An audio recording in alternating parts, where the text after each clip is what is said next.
Okay. Good morning, church. Salamat sa Panginoon at nandito tayong lahat at we are giving the Lord our best and we are expecting how God will speak to us today. Are we ready to receive His word? Amen.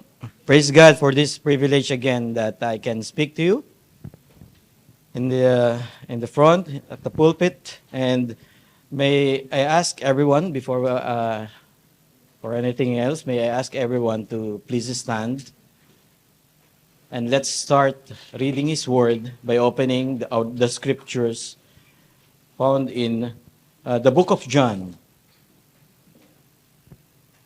And let's read it from let's read chapter 20 and let's read responsibly from verse 19 up to verse 29. I will begin. Verse 19. Then the same day at evening, being the first day of the week, when the doors were shut, where the disciples were assembled for fear of the Jews, Jesus came and stood in the midst and said to them, "Peace be with you."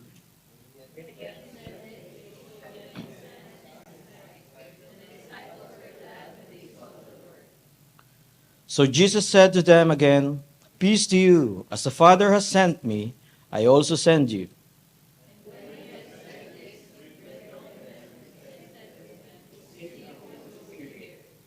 If you forgive the sins of any, they are forgiven them. If you retain the sins of any, they are retained.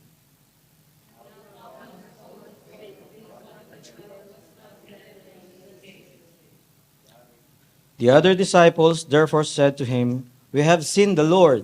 So he said to them, "Unless I see in his hands the print of the nails, and put my finger into the print of the nails, and put my hand into his side, I will not believe."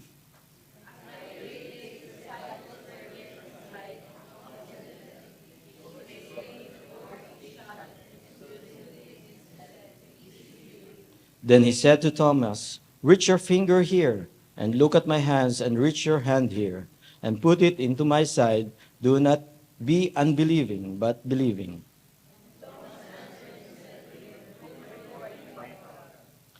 Altogether in verse 29, Jesus said to him, "Thomas, because you have seen me, you have believed. Or those who are seen and yet have believed." May the Lord add blessing to the reading of His word.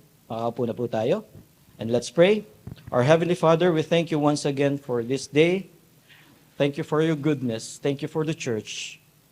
Lord, we ask your presence in our midst today to be felt by each of us, Panginoon.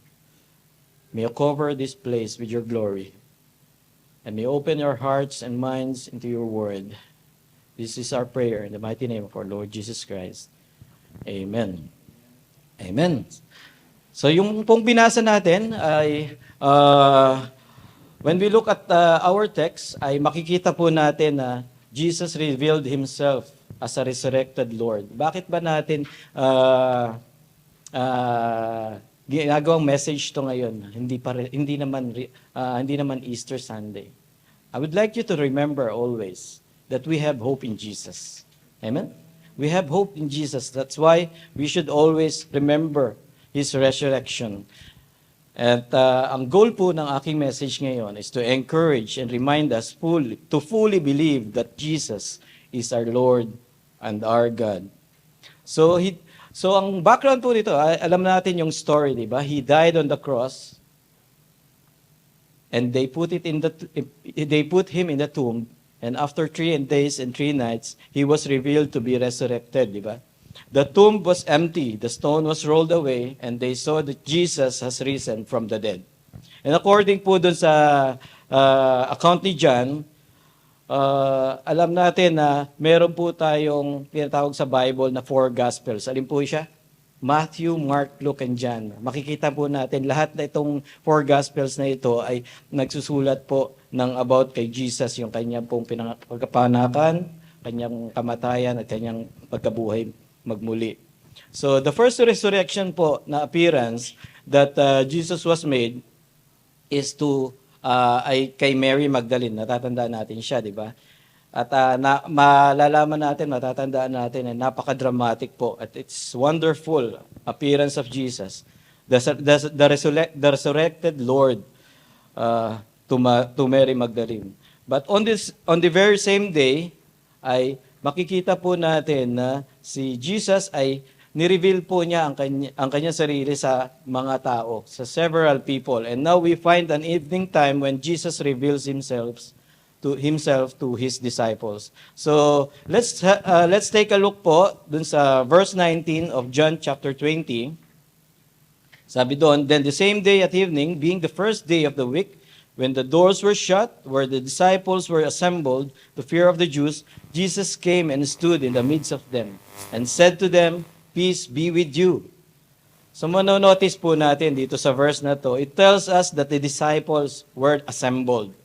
And brothers and sisters, napakamagandang bagay po ito dahil ang logical thing po ng mga disciples pagkatapos ng ating matapos na si Kristo ay mamatay, ay pwede silang mag-scattered. Di ba? So, alam natin na nandun sila sa upper room because they were afraid of themselves being arrested. Kung pwede nga, pwede silang mag-scatter na kasi, natatakot sila sa mga Jews na i-scatters, na hulihin sila, di ba? But Jesus told them to hang together and to continue His work after they left. So it's a good thing na nag-assemble po ang mga disipulo niya nung Sunday na yon. So they are gathered together in the upper room. So, if you notice po, it says that the doors are shut. And the intimation in the ancient language po dito isn't the doors were shut, but that they were actually locked. They were shut, barred, locked. Bakit po sila nakalock? Siyempre, takot sila sa Jews, di ba? They feared that isang katok lang ay someone will knock at the door, someone will come, and it would be yung mga religious leaders po or your Roman soldiers will arrest them. Diba? And I don't know exactly what they thought. They would gain through the locked doors. So it's be pretty easy to surround the room. Maybe it could gain a few minutes and escape to another way or something else. But for fear of the Jews, they locked the doors. At makikita natin, it's very interesting po, they also locked the doors for Jesus. Hindi nila alam na si Jesus nandyan pa. But sometimes, makikita rin natin, we're afraid of other things. Minsan, we end up shutting our doors to Jesus as well, di ba? So, but those locked doors were no hindrance to Jesus because do you see what happened right there? This is verse 19. When the doors were shut, that Jesus came and stood in the midst. This was a strange, miraculous appearance ng ating Panginoong Jesucristo. It seemed that He just bulaga. Minsan nga, bulaga. Sabi ni Jesus, bulaga. Andito ako sa room. I don't know what happened, di ba? So that shocked the disciples in Noah. Sa account po ni Luke, it tells us that they were shocked.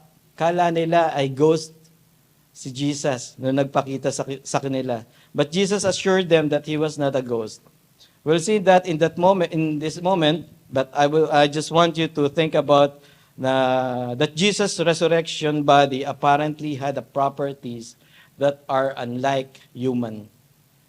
Diba? Meron pong superpowers yung kanyang resurrected body. He wasn't limited. He could do things that the normal bodies can do. He can just appear materially. Kahit yun yung superpowers ng ating Panginoon doon sa kanyang glorified, resurrected body. And friend, this is a great news about it. We are going to get the same kind of body that Jesus, that you're going to have special powers and resurrected bodies. And magandang isipin na kapag dumating ang ating Panginoon ay magkakaroon tayo ng glorified body kapag kinuha niya tayo.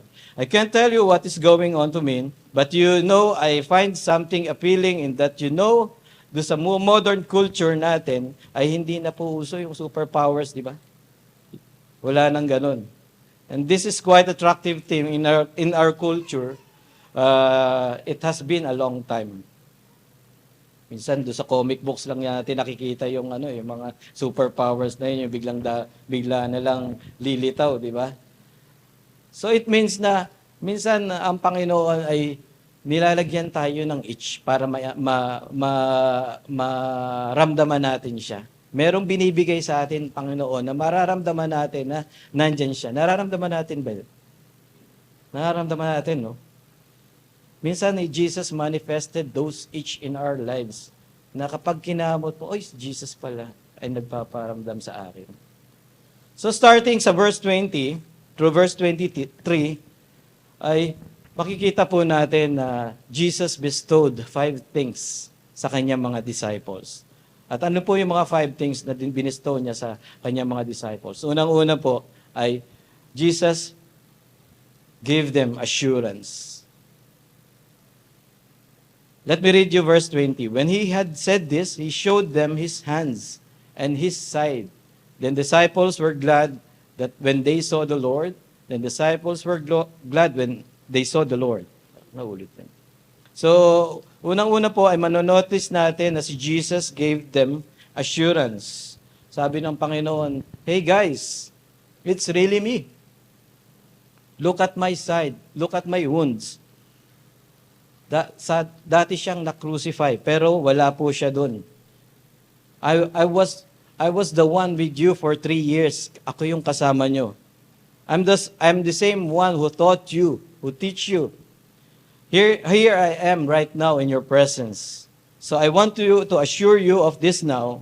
So there's something very important po about this that gusto kong i-impart sa inyo. If we only had the account dun sa Gospel ni John, we would think that there were only 10 disciples present dito sa scene na to, no? We know that they are original. Ilan yung 12 disciples? 12, di ba? 12 ba yung disciples? Wala na si Judas doon. 10 na lang po yun nandun. At si Thomas ay, nung araw na yon ay wala po siya doon sa scene na yon. Wala siya noong Sunday. So parang na-miss niya, no? So dapat wala tayong mamimiss kapag Sunday. Kaya dapat lagi tayo naririto.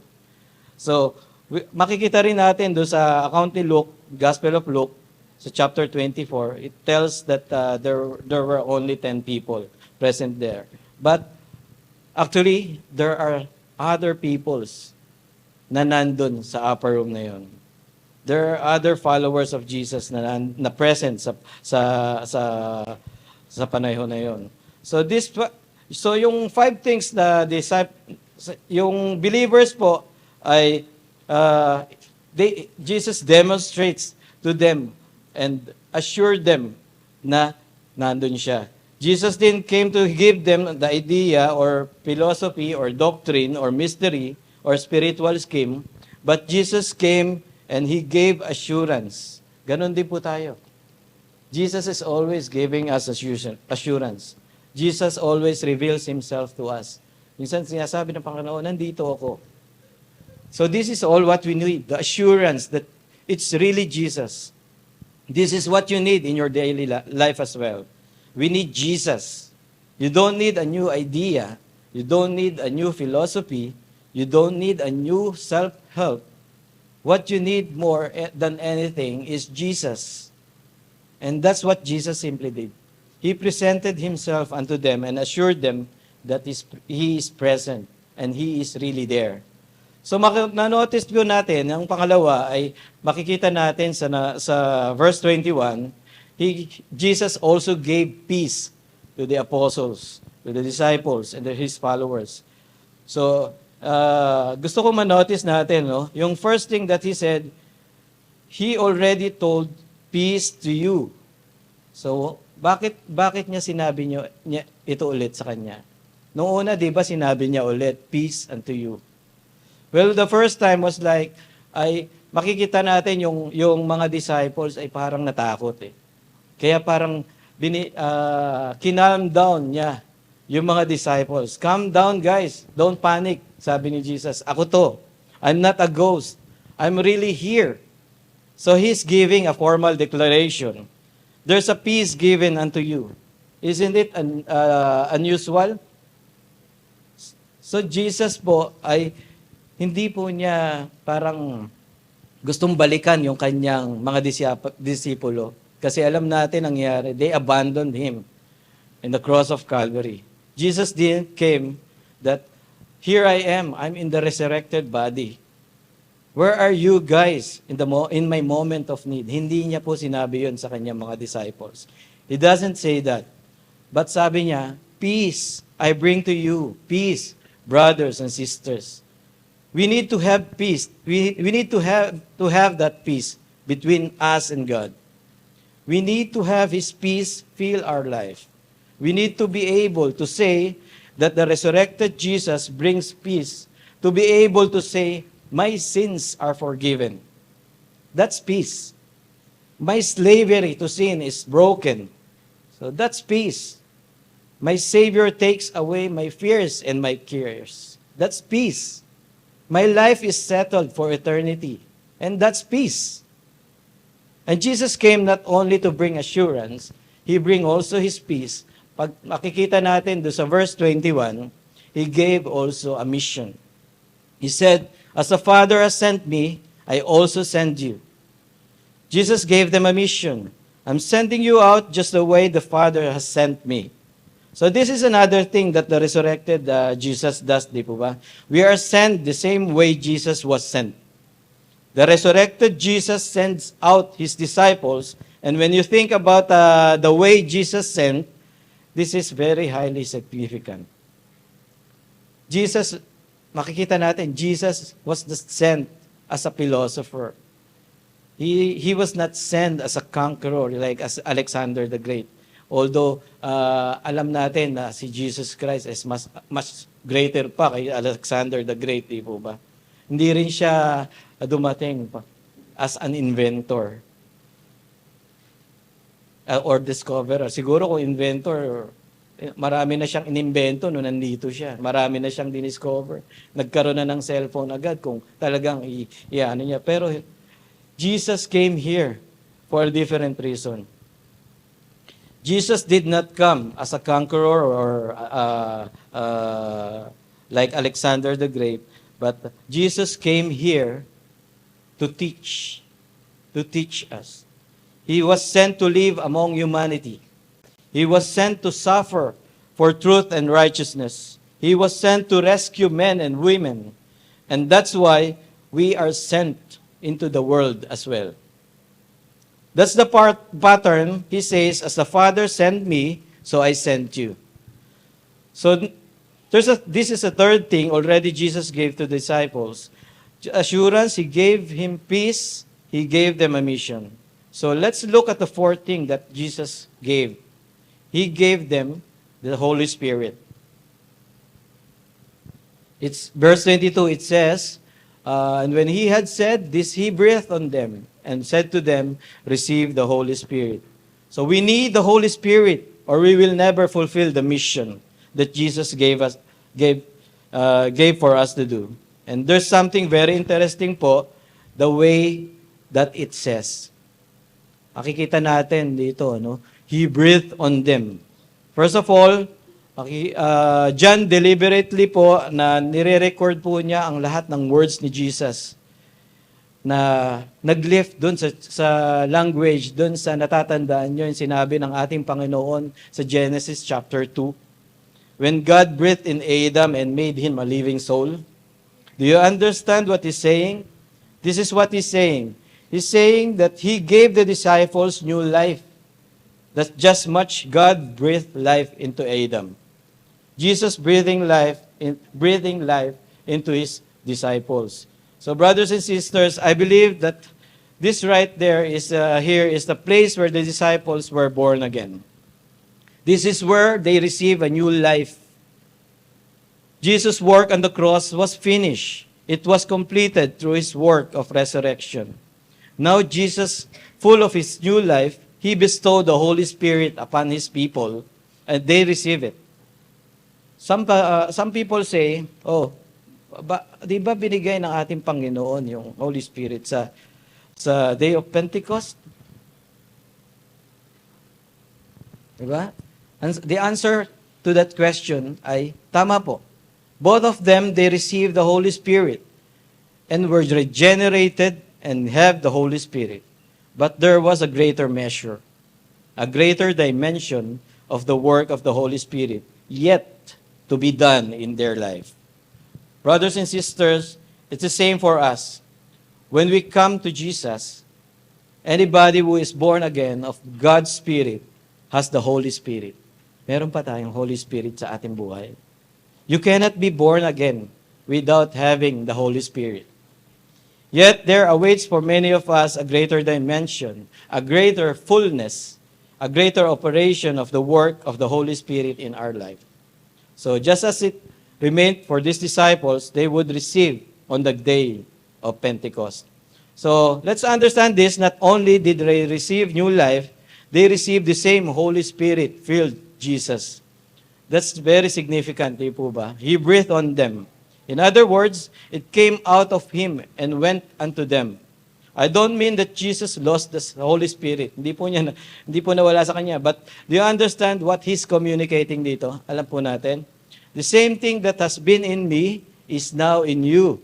You have now the Holy Spirit, brothers and sisters. If we think about it, it's extremely po na powerful itong Holy Spirit nito.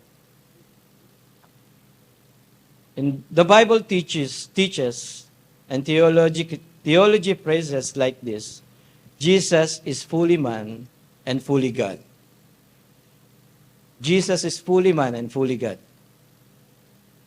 There's not one at the expense of the other. It's not like this. It's not like Jesus is a half man and half God. Or it's not like He's man in the outside, but inside, He is God. Hindi po ganun yun. He's fully man and He's fully God at the same time. But the Bible teaches us that Jesus did His ministry not drawing upon His divine resources. Di ba ang Panginoon, nung nandito sa lupa, ay nagkatawan tao. When He came here, when He teach powerfully to His disciples, He never drew in His divine resources. He is filled with the Holy Spirit. When He walked on water, palagay natin, did He draw in His divine resources? No. Jesus is filled with the Holy Spirit. Ganon din po tayo siguro, no?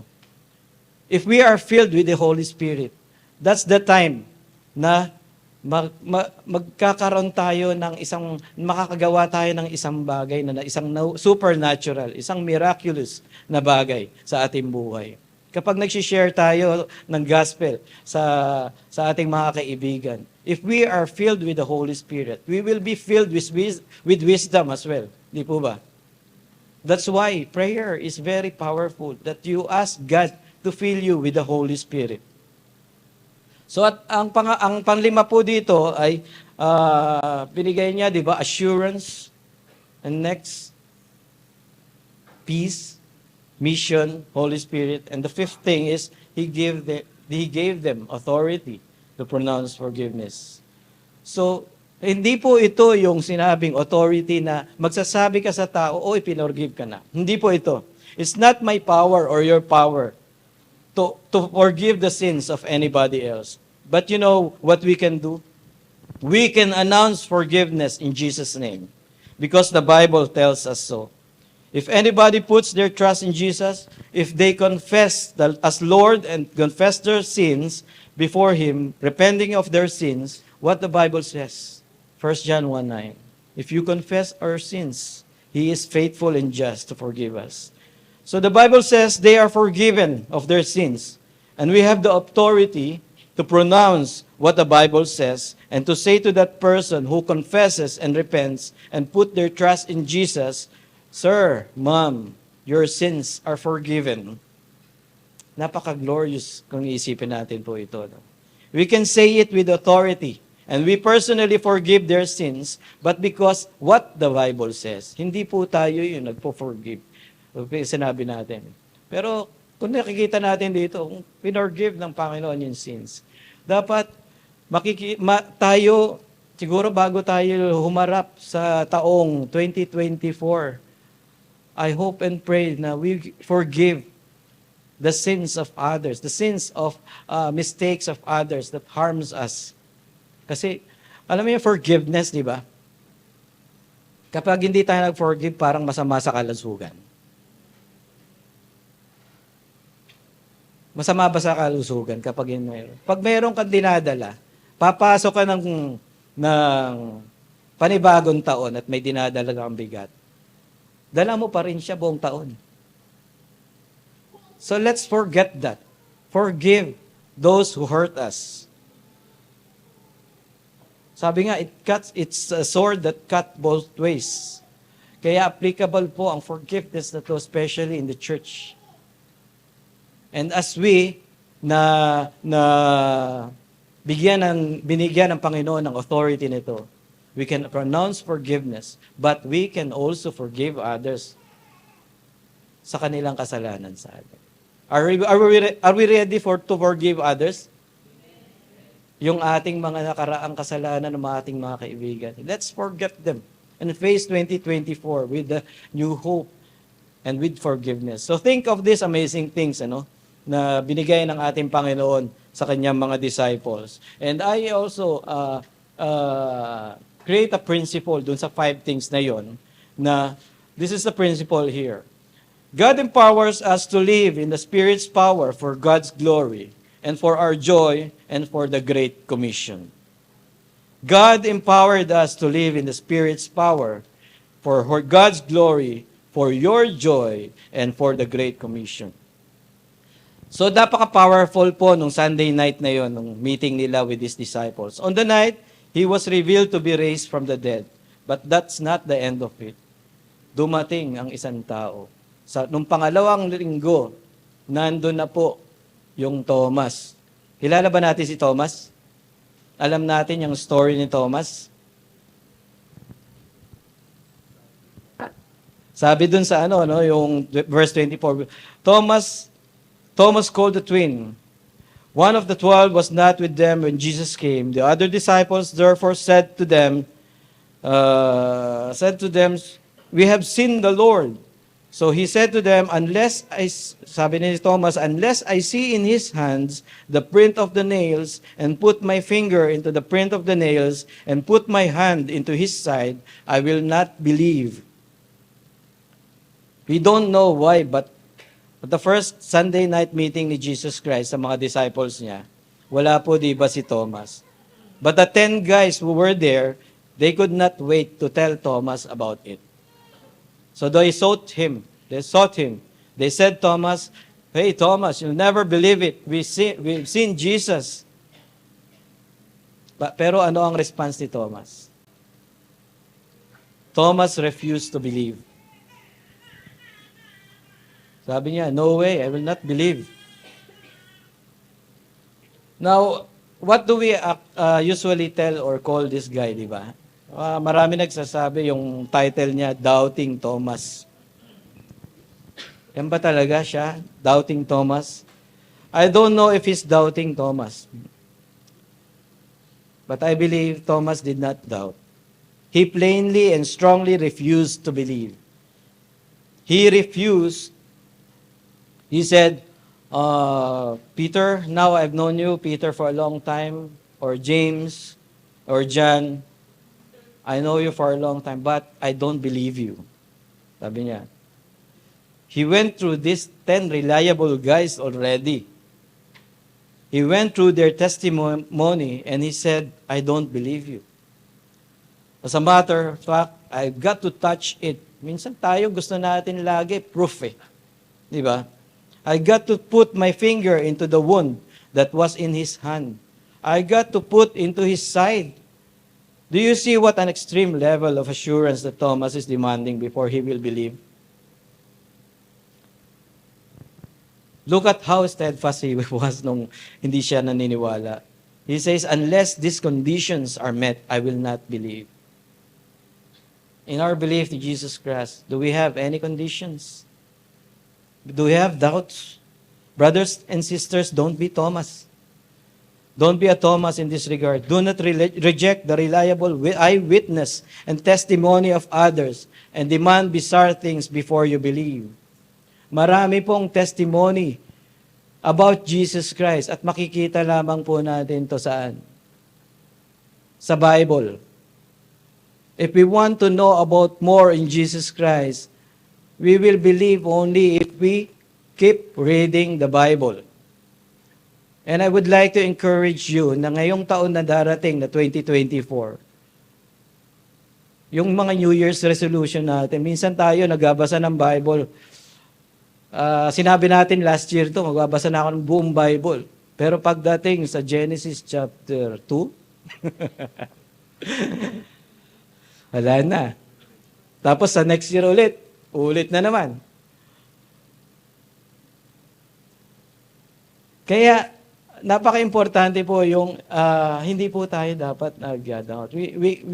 Our doubts will be erased if we keep on reading what the Lord says in the Bible. And we keep devoting our time in the Lord through the Bible. Napaka-importante po ng ating mga devotion. Kaya po tayo nagkakaroon ng doubt sa ating mga sarili dahil yung belief natin ay hindi fully kasi hindi tayo fully filled with the Holy Spirit that comes also by reading our scriptures, the Bible. So I would like to encourage each one to start reading your Bible and start spending your devotion every day, every night. So secondly po ay Thomas' challenge and rebuke. Now, this is not the end of the story. Pag makita natin yung verse 26, and after 8 days, his disciples were again inside, and Thomas with them. Jesus came, the doors being shut, and stood in the midst, and said, "Peace to you." Then he said to Thomas, "Reach your finger here, and look at my hands, and reach your hand here, and put into my side. Do not be unbelieving, but believing." Makikita po natin, it happened the next Sunday night na nagpakita si Jesus Christ. They met together the first Sunday night. Jesus' resurrection was discovered, and they met again next Sunday night. On the next Sunday night, Jesus appeared to them right in the midst again, while the doors are shut and locked. Like everything before, nung ginawa niya dun sa first meeting nila. So, makikita nyo yung mga disciples, and weak pa rin yung faith nila. No? Alam nila na si Jesus Christ pwedeng nandyan, may mga assurance na sila. Pero, pwede naman nilang gawin na hindi na nila i-shut yung doors or i-lock yung mga doors. Dahil alam nila nandyan si Jesus. Assured na sila. Pero, parang ibang nangyari. Parang natatakot pa rin sila. They still shut the doors and lock the doors while they are assured na nandun si Jesus. Diba? Parang wala pa rin silang peace. So let's be glad that hindi tayo si Jesus, ano? Kung makikita natin, halimbawa, balik tayo kay Thomas, no? Yung sinabi ni Thomas, na hanggat hindi ko nakikita yung kanyang sugat, yung kanyang pierce sa kanyang side, ay hindi ako maniniwala. But he never realized na naririnig ito ni Jesus Christ. Di ba? Kung kayo si Jesus Christ, pwede nyo sabihin, eto Thomas, eto yung sugat ko, hawakan mo, narito, pwede mo isampal sa kanya. Eto, hindi ka pa rin ba naniniwala? So, ano sa palagay ba natin? Si Thomas ba hinawakan niya yung sugat o hindi? Kung kayo nandun, syempre parang, ma-awkward kayo, narinig ako ni Jesus Christ. Jesus Christ, I'm good. Sasabihin niyo, okay na, naniniwala na ako. Nakita ko na kayo. Kaya po, parang nirebuke ng ating Panginoon si Jesus Christ. Don't be unbelieving, but believing. Hanggat hindi siya nakakakita ng proof, ay nagda-doubt si Thomas?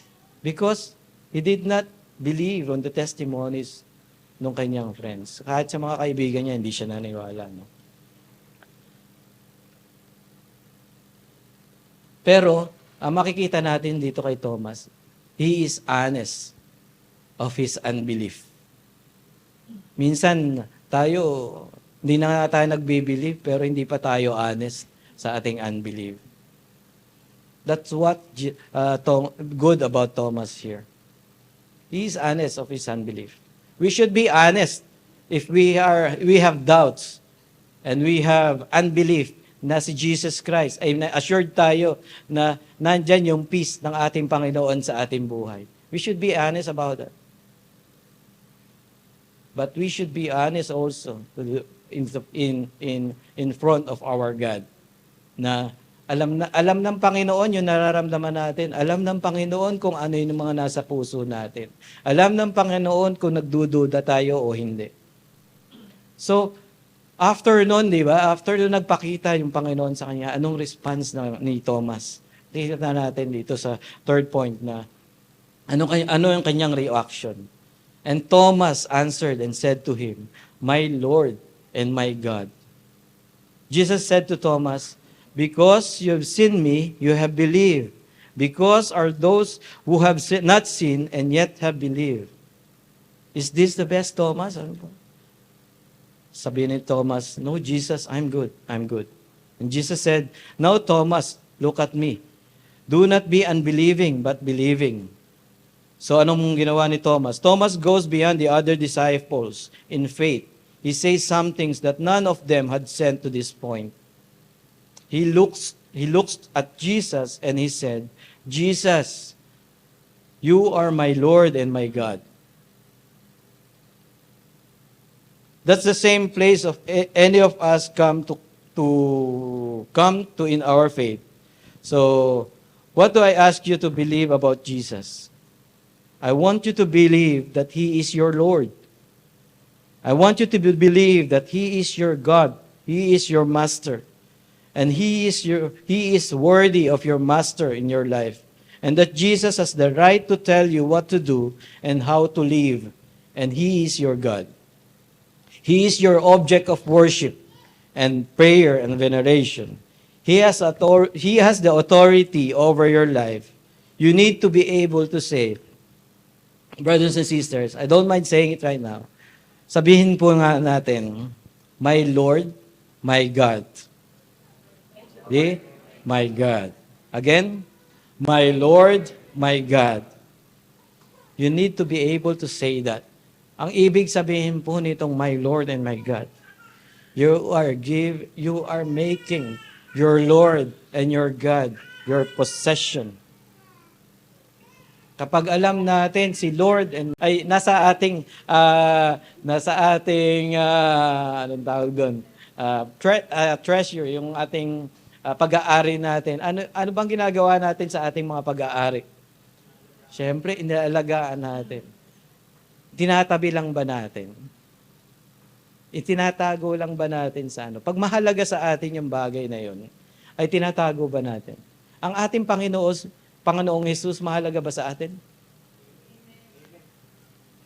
Kung tinuturing natin yung ating Panginoong Jesus na ating possession, ano ang dapat natin gawin? So let's look at our simple principle here sa ating about Thomas, no? Basahin nga natin sabay-sabay. We fully believe in Jesus as our Lord and our God when we took possession of Him in our lives. Di po ba? We will fully believe in Jesus Christ and what He can do in our life when we took possession of Him in our lives. Are we taking possession of Jesus Christ in our life? Alam naman natin dun sa ang ating Panginoon Jesus ay hindi lahat nakasusulat yung kanyang ginawa dito sa mundong ito, di ba? Kaya titingnan natin yung makikita natin sa verse 30 and 31. And we'll end with this. Truly, Jesus did many other signs in the presence of his disciples, which are not written in this book. But these are written that you may believe that Jesus is the Christ, the Son of God, and that believing you may have life in his name.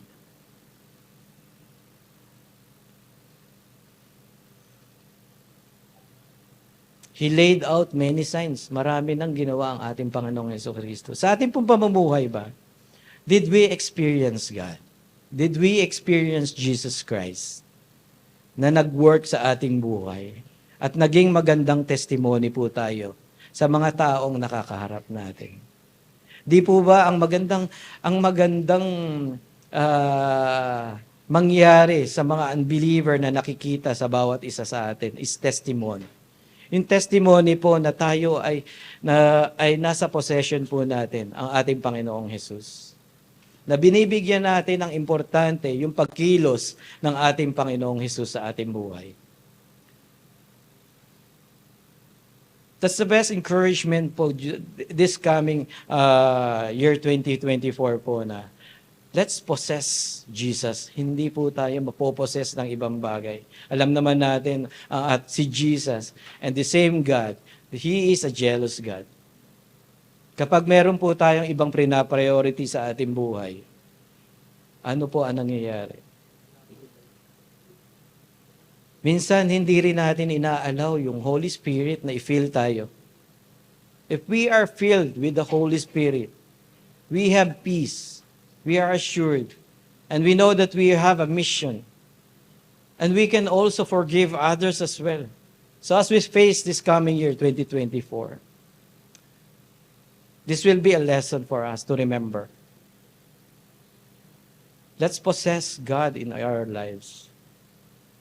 Let's continue in our faith at lalong mag-init po yung ating pong pananampalataya sa Panginoon pagdating ng 2024. And let's continue to nourish our faith by spending time in our devotion and reading the Bible. Di po ba?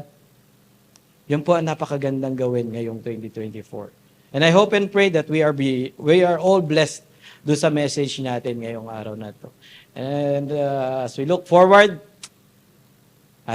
let's possess our Lord Jesus Christ in our lives. Then don't just keep it inside your drawer. Let's make Him shine in our lives. Makita ng mga tao sa ating buhay na meron tayong Panginoong Hesukristo sa ating buhay. Amen po ba? Amen. So let's pray. Our Heavenly Father, we thank you again for this message. Thank you for the truths that were revealed today. Thank you, Lord, na sana'y manatili po ito sa aming puso't isipan at magamit po namin as we face the new year, Panginoon, with you, Panginoon. Lord, continue to be with us. May your peace be upon us. May you fill us with your Holy Spirit. And may you let us shine to those people around us, especially yung mga hindi pa nakakakilala sa inyo. And to you, all the glory and the praise and honor. This we pray in the mighty name of our Lord Jesus Christ. Amen. Amen.